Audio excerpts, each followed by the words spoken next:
తాకట్లో ఉన్న మీ బంగారాన్ని విడిపించి ఆ రోజు ఆన్లైన్ రేటుకి కొంటాం. Sharma gold company. నమస్తే, వెల్కమ్ టు సుమన్ టీవీ. నేను మీ యాంకర్ సిరి.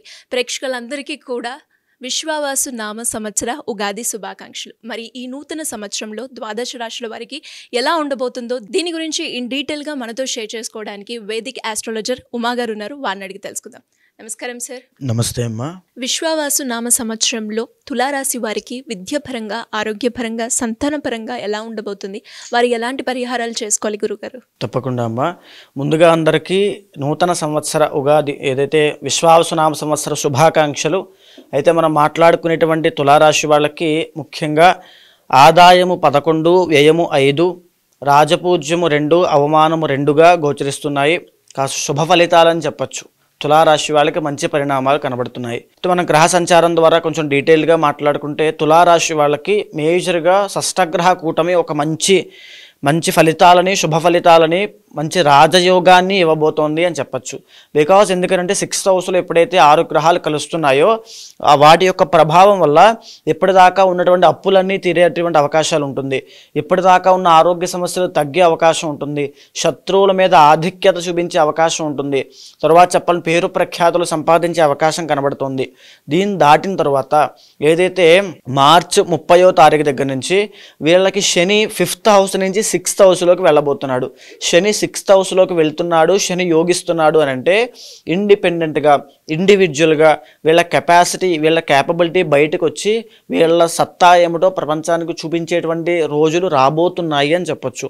శని అంతా మోటివేటర్ కాబట్టి ఖచ్చితంగా మీ అంతటి మీరే నిలబడతారు. మీకు ఆ సామర్థ్యం ఉంది. అవన్నీ ఇప్పటి నుంచి మీకు బయటపడతాయి. అయితే శని యొక్క ప్రభావం వల్ల చాలా మంచి జరుగుతుంది. ఇక గురుడి యొక్క ప్రభావం తీసుకుంటే మే 15వ తారీఖు తర్వాత గురుడి యొక్క ట్రాన్సిట్ అష్టమంలోంచి భాగ్యంలోకి రాబోతోంది. ఇప్పటి వరకు వీళ్ళకి గురుబలం అనేటువంటిది లేదు. ఇప్పటి నుంచి గురుబలం పెరగడం వల్ల 9th హౌస్లోకి గురుడు వచ్చిన తర్వాత వీళ్ళకి ఎక్సలెంట్ డబ్బు అంటే ఫ్లో ఆఫ్ మనీ అనేది చాలా బాగుంటుంది. ఎక్సలెంట్ ఇన్కమ్ అనేది చూస్తారు. డబ్బు, పేరు ప్రఖ్యాతులు, పలుకుబడినటువంటి వ్యక్తులతో పరిచయాలు పెరగడము, వీళ్ళ మాటకి వాల్యూ పెరుగుతుంది, వీళ్ళకి వాల్యూ పెరుగుతుంది, వీళ్ళ దగ్గర డబ్బులు కనబడతాయి.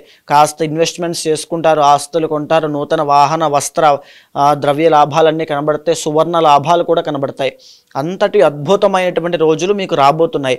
యాక్చువల్లీ దీన్ని మీరు సద్వినియోగం చేసుకోండి. పర్సనల్ చార్ట్ కూడా ఒకవేళ చూసుకుని అక్కడైనా దోషాలంటే తొలగించుకోండి. ఫోకస్ అనేది చాలా ఇంపార్టెంట్. ఈ టైంలో ఇంతటి రాజయోగం పట్టడం మీకు చాలా రేర్. సో దీన్ని యూస్ చేసుకోండి. గురుబలం మళ్ళీ మీకు మే టు అక్టోబర్ దాకా మాత్రమే ఉంటుంది. ఈ తర్వాత గురుబలం మళ్ళీ తగ్గుతుంది. సో ఈ లోపల మీరు ఉన్నటువంటి అన్నీ కూడా ఇన్వెస్ట్మెంట్స్ కానీ, మీ ప్రయత్నాలు కానీ చాలా ఫాస్ట్గా, ఎఫర్ట్స్ అనేది చాలా ఫాస్ట్గా పెట్టండి. చాలా మంచి జరుగుతుంది. ఇంకా మనం మాట్లాడుకోవాలనుకుంటే రాహు గురించి మాట్లాడుకోవాలి. రాహు 6వ స్థానంలో ఉంటూ పంచమంలోకి వస్తున్నాడు. సో దీనివల్ల కొంచెం ఇబ్బంది ఉంటుందని చెప్పొచ్చు. ఎలాంటి అంటే మిశ్రమ ఫలితాలు. ఎలా అంటే లవ్ ప్రాబ్లమ్స్ వచ్చే అవకాశం ఉంటుంది. సో లవ్ మ్యాటర్లో కాస్త ఇబ్బందులు, ప్రేమ వ్యవహారాలు అపజయం పొందే అవకాశాలు ఉంటాయి. ఇంకా చెప్పాలంటే సంతానపరంగా అపజయం అంటే సంతాన ప్రయత్నాలు విఫలం అవ్వడం, సంతానం కలగక ఇబ్బంది పడడం, సంతాన సమస్యలు, ఆడవాళ్ళకి సంతానానికి సంబంధించిన ఆరోగ్య సమస్యలు రావడం లాంటివి వస్తాయి. సో ఎక్కువగా భైరవి హోమం కానీ, చండీ హోమం కానీ చేసుకోండి. దానివల్ల రాహు దోషం అనేది పోతుంది. సో ఇంకా మనం డీప్గా మాట్లాడుకోవాలనుకుంటే ఈ తులారాశి వాళ్ళకి మరీ ముఖ్యంగా కుజుడి యొక్క అనుగ్రహం చేత ఈ సంవత్సరం ఆఖరిలో 7th డిసెంబర్ టు 15th జనవరి వరకు కూడా కుజుడి యొక్క బలం వల్ల అద్భుతమైన రాజయోగము. సో ఈ టైంలో ఖచ్చితంగా భూలాభము, స్వర్ణ లాభము, కాంపిటేటివ్ ఎగ్జామ్స్ రాసే వాళ్ళకి విజయము, తర్వాత చెప్పాలంటే ఎవరైనా ఫుడ్ బిజినెస్ చేసే వాళ్ళకి జయము, తర్వాత స్పోర్ట్స్ ఫీల్డ్లో ప్రయత్నం చేసే వాళ్ళకి అద్భుతమైనటువంటి రాజయోగము, మంచి ఉత్తీర్ణత శాతం అంతా కూడా అంటే వీళ్ళు ఆ టైంలో ఏం చేసినా ఒక ఘన విజయం పొందుతారు అని చెప్పచ్చు. 7th డిసెంబర్ నుంచి 15th జనవరి వరకు. తర్వాత మళ్ళీ చూసుకుంటే రవి యొక్క బలం వల్ల రాజయోగం పడుతోంది. ఎప్పుడు అంటే July to September 15, July 15 to September 15 ఎక్సలెంట్గా ఉంటుంది. ఈ టైమ్ ఆఫ్ పీరియడ్లో రాజకీయ నాయకులు ఎవరైనా రాజకీయ రంగంలో ఉన్న వాళ్ళకైతే పదవీ యోగాలు పట్టబోతున్నాయి. తర్వాత ఇంకా చెప్పాలంటే రవి యొక్క బలం వల్ల ఏ పని పట్టుకున్నా అందులో విజయం. ఏం పని చేద్దామని ప్రయత్నపూర్వకంగా చిన్న ఒక అడుగు ముందుకేసేది అలా అయిపోతుంది. అంటే అంత అదృష్టం మీకు కలిసి ప్రకృతి అంత సహకరిస్తుంది. ఉంటుంది. చుట్టుపక్కల ఉండే వాతావరణం కూడా అంత సహకరిస్తుందని చెప్పొచ్చు. ఆరోగ్య సమస్యలు తగ్గుతాయి, ప్రభుత్వ గుర్తింపు దక్కుతుంది. మీ పెర్ఫార్మెన్స్కి, మీ యాక్టివిటీకి, మీ స్కిల్స్కి పెద్దవాళ్ళ దగ్గర నుంచి అభినందనలు, ప్రశంసలు పొందే అవకాశం ఉంటుంది. ఎక్సలెంట్గా యోగిస్తుంది అని చెప్పొచ్చు. అయితే ఇంకా చూడాలి అనుకుంటే మళ్ళా డిసెంబర్ 15 నుంచి జనవరి 15, ఇందాక కుజుడి యొక్క బలం ఎలా అయితే ఉందో అదే టైంలో రవి కూడా బలంగా ఉన్నాడు.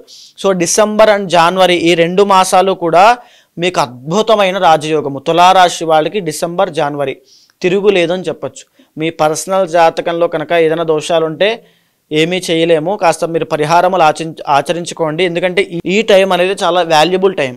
ఎంతటి యోగం పట్టబోయేది చాలా రేర్గా ఉంటుంది. గురుడు, శని అందరూ అనుకూలిస్తున్నారు కాబట్టి చాలా ఫాస్ట్గా మూవ్ అవ్వడం చాలా ఇంపార్టెంట్. కాస్త రిస్క్ తీసుకుని ముందుకు వెళ్ళండి జీవితంలో. ఇంకా చెప్పాలి అంటే మే నెలలో ఏదైతే ఈ రాబోయేటువంటి మే మాసంలో ఇన్ని ట్రాన్సిట్స్ ఉన్నప్పటికీ కూడా శుక్రబలం లేకపోవడం వల్ల మళ్ళీ ఏంటంటే లవ్ ప్రాబ్లమ్స్లో కానీ, వైవాహిక జీవితంలో సమస్యలు కానీ, లేకపోతే శుక్రుడికి సంబంధించి సంతానపరమైన సమస్యలు, ఇందాక నేను ఆల్రెడీ సేమ్ అదే మే 18 నుంచి రాహు రావడం వల్ల ఇబ్బందులు, సేమ్ మళ్ళీ మేలో ఈ ఇబ్బందులు. సో తర్వాత ఏంటంటే ఎవరైతే ఇండివిజువల్గా ఈ చీరల వ్యాపారము, బట్టల వ్యాపారము, బొటీక్స్ కానీ, బ్యూటీ ప్రొడక్ట్స్ కానీ, కాస్మెటిక్స్ కానీ, interior designings, furniture shops, architects ఇందులో ఉన్నవాళ్ళు, ఈ ఫీల్డ్స్లో ఉన్నవాళ్ళు కాస్త ఈ మే నెలలో కాస్త డౌన్ఫాల్ చూస్తారు. సో మే నెలలో కాస్త ఫైనాన్షియల్ మేనేజ్మెంట్ చూసుకోండి. లగ్జరీకి వెళ్ళి డబ్బులు మాత్రం ఖర్చు పెట్టద్దు. ఈ మాట గుర్తుపెట్టుకోండి. మే నెల చాలా క్రిటికల్గా ఉంటుంది. సో మే నెల దాటిన తర్వాత మీకు ఒక బుల్లెట్లా పైకి వెళ్తారని చెప్పొచ్చు. తులారాశి వాళ్ళకి ఏ ప్రాబ్లము లేదు, ఎక్సలెంట్గా ఉంది. ఒకవేళ మీ పర్సనల్ చార్ట్లో ఏమైనా దోషం ఉంది అనుకుంటే ఖచ్చితంగా నివారణ చేసుకోవడం చాలా అవసరము. అయితే తులారాశి వాళ్ళకి ఎలాంటి పరిహారం చాలా బాగుంటుంది అనుకుంటే ఈ టైంలో ఎక్కువగా కమలాత్మికాదేవి యాగం చేయండి. మీకు పట్టబోయే రాజయోగానికి కమలాత్మికాదేవి యాగం చేస్తే మహదైశ్వర్యం సిద్ధిస్తుంది. ఇంకా మళ్ళీ మీరు తినడానికి, ఉండడానికి, ఆ పరివారము, ఆ బంధువులు, ఆ వాహనాలు, లగ్జరీ లైఫ్ ఇవన్నీ కూడా కమలాత్మిక యాగం వల్ల దక్కుతాయి. కమలాత్మిక యాగం తప్పనిసరిగా నిర్వహించుకోండి. సో మరి ఈ నూతన సంవత్సరంలో ఎవరైనా కూడా జాతకరీత్యా వాళ్ళు ఎదుర్కొన్న సమస్యలకి పరిష్కారం చేసుకోవాలి అంటే ఏ విధంగా మిమ్మల్ని అప్రోచ్ అయ్యే ఛాన్స్ ఉందంటారు గురుగారు? తప్పకుండా అమ్మా. ఇప్పుడు నేను చెప్పినటువంటిది ఏదైతే గ్రహ సంచారము, గోచార గ్రహ సంచారం ఆధారంగా, ట్రాన్సిట్స్ ఆధారంగా ఏ రకాలుగా జీవితంలో మార్పులు రాబోతున్నాయి, ఎలాంటి జాగ్రత్తలు తీసుకోవాలో మనం మాట్లాడుకున్నాం. కానీ మీ పర్సనల్ చార్ట్ అనేది చాలా ఇంపార్టెంట్ అండి. అక్కడ కనుక ఏదైనా మీకు ఒక గజకేసరి యోగం కానీ, గురు చండాల యోగం కానీ, బుధ ఆదిత్య యోగం కానీ, దశాంతర్దశలో అద్భుతమైన రాజయోగాలు ఉంటే ఈ ప్రాబ్లమ్స్ని ఈజీగా ఓవర్కమ్ చేస్తారు. ఇక్కడ ఉన్నటువంటి పాజిటివిటీ అయినా నెగిటివిటీ అయినా దానికి ప్యారలల్గా మీ పర్సనల్ చార్ట్లో కూడా బలం ఉండాలి. ఒకవేళ మీ జాతకంలో ఇప్పుడు నేను చెప్పిన రవి సంచారం అప్పుడు రాజయోగము, కుజ సంచారం అప్పుడు రాజయోగాలు అప్పుడు కూడా పట్టట్లేదు, ఏదో ఇబ్బంది వస్తూనే ఉంది అంటే పర్సనల్ చార్ట్లో ఖచ్చితంగా ఇబ్బంది ఉంది అని అర్థము. దాన్ని గుర్తించండి. ఖచ్చితంగా మీ పర్సనల్ చార్ట్ చూడండి. దాంట్లో ఏవైనా దోషాలుంటే తగిన పరిహారములు, పూజలు ఆచరించండి. శీఘ్రంగా ఈ యొక్క రాజయోగాలు అనుభవిస్తారు. ఒకవేళ అలాంటి వాళ్ళు ఎవరైనా ఉంటే తప్పకుండా కింద కనిపించే నెంబర్కి కాల్ చేయండి. ఎవరైనా సరే పర్సనల్ చార్ట్ చూసి ఆ పూజా పరిహారాన్ని కూడా తప్పకుండా చేయిస్తాను. ధన్యవాదాలు గురుగారు. నమస్తే అమ్మా.